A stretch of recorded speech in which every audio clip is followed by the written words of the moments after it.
আসসালামু আলাইকুম। রনি লাইফস্টাইলে আরেকটি ভিডিও নিয়ে আপনার সামনে উপস্থাপন করলাম।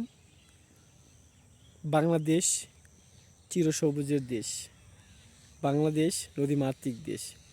আমাদের এই দেশে সবুজ শ্যামলিমায় এত সুন্দর, যা অন্য অন্য দেশে পাওয়া খুব দুঃসাধ্যকর।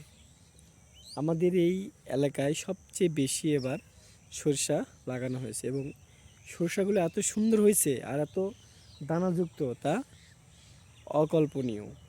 এই সরিষা ক্ষেত থেকে আমরা কিন্তু অনেক জিনিস পাই।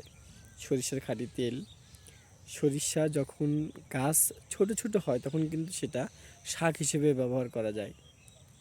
এই সরিষা আবার কিন্তু গরুর ঘাস হিসেবেও খাওয়ানো যায়। এই সরিষাগুলো মাড়াই করার পর বাজারে বিক্রি করে কৃষক তার অর্থ উপার্জন আয় করে। এই সরিষা দিয়ে খৈল, এই সরিষা থেকে কিন্তু আবার খৈল হয়, যেটা গরুর খাদ্য হিসেবে আমরা ব্যবহার করে থাকি। কাজেই একটা সরিষার যে কি মর্যাদা এবং কত মূল্যবান আমরা কিন্তু বুঝতে পারবো না।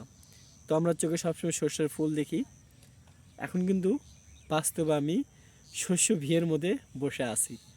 জানি না চোখে কি দেখতেছি। অবশ্যই ভালো লাগলো এই ভিডিওটি।